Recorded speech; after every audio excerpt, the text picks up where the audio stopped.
Kejan gwasame mijira majidit gorejin be subscribe ki gorejin ba bijan yu akaneti ko kienten konten gorka jede ler ka tungna dekeling.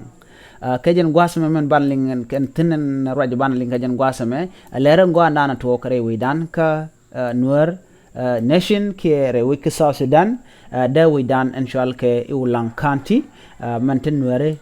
teketin lera chala da wonene mal re wiki ulang county ki mal walat Kawlang County jan banling ka jan gwasame pal mala kawlang batuk irun ka ngwan leni muluno syang ka ngwan ka pai diet jan ba mala mo ba jalat keje shikmanen yen men gwasame cha kemeni cha ga yatwin ko ba mala mo ba jalat re wech ka ulang County shirme ngayen medan cha raj mugwa cha jalat ke cha mal cha na ngai wi kan nasir ene de kon tila use mala ka kwiko den ware de kan te kamal radian awale ci lera mi ci toko ba mala mo ba jalat run ka jen shang da nan shal ka shang ka ngwan ka pai de ron kin daraw wi de jen daraw wi de job pal mala me shari alaka muktab ngane ngasa nuare ka kwi mala kana shop ka ulang ba tugurun ka ngwan leni ka jok ka chen ka ngwan ka pai di ron kin dar jan daru de jok ne ma chaje lat ne di alla ler la ka let che kemen tibia kel media en pala mo chare ale ka ngwane mala kene ju lang di ala no bikanas nyor ka shur mi shale mat ngwane nasir kelio ke michal ko greater nasir mulu ne dor dang raw lang kene nasir malo mo bajo lat re wech ko lang run ke chen ka ngwan ka pai di ron kin daru de jok en pala mo chamat ka palin wel bakalien ka tuk nuer Christian Youth for Peace and Development we mon chalar wajen mal wol bakelien chala de no bamat pale metot ki michal mini confen lat ko lang cha changa mo kwan en pala mo shole ni ne dial we mon kelo tinogo de palmala no mogor ko lang ka nok ko buwech ulang te kamal jidwel ko dial jiwe lat kuma menene tin chatok natling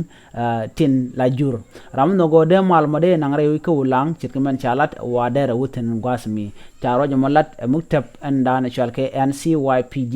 kenwer Christian Youth for Peace and Development and dan let ko kimala re wech nuari aname chala rejen darjen palan wel bakalien che majikan lado to jen HLM mini conference aname gwalung ko ki dan ko ne kon lan nuari ko de nuari de kan tagamare dien che me chane ngajo to chamal mu gwa cha na re week nasir che loine ne dial cho tes wi mon kelo ne re konti lengaje tin kan chubon gwasami antama malame nanga jero ik nasir ko to amal mugwa take gwan mishalin ko shina gwatin kan yusin kontre week juba kan malda nangare week nasir kan tele kan itin ki kan kan ke ladu kan kwakren konen ba wulan ngwana tongmi kan la tet ka dien kan kon la yusmala lat kan o tene ko kienten tichiro kanyo kan e kon o dolat ka kwit muktab yusmala kujje araje mo dewo jeno chajar yale ka shikme chawar ga chaja goro ci raja mo cedetin an gapo mo ki en chiang todo mo medete ka ngak no mo chala do shajalat duno ngode kana ngaji to chawede men dine jeno gor kana mare weekend na ka ulang telm do dine gor ke achang to gwaje to tetin koran gor na mal kelio ba mal ba ji gor agenda ni yelinga jan gwasame mi jira matya ke ulang bi goro to ka changa ngwan ka faidi ron kinda jandaru de jok bi shop re week ulang ko bi ranin kono ba wala dum ni ka kimala bi akoling ka palping kenelus ko de malder shudetin rewe nuare mi jiram jidit ke jen gwatem ka gorejin bi je share en rajame ki lerame ko be chup kane de ko kientin kuñ mandana lerode chala do chen kongwan ka pay diich jen ka ron kin daro wi jen daro dok jen shanga dan an ba malam ba je to ko je michinan ke ulang kanti ke gwada titeno ka tiag ke bi gorejin bi chupten kayen gwasme bi atagamal chiro tet ko sharwante shaglan bye bye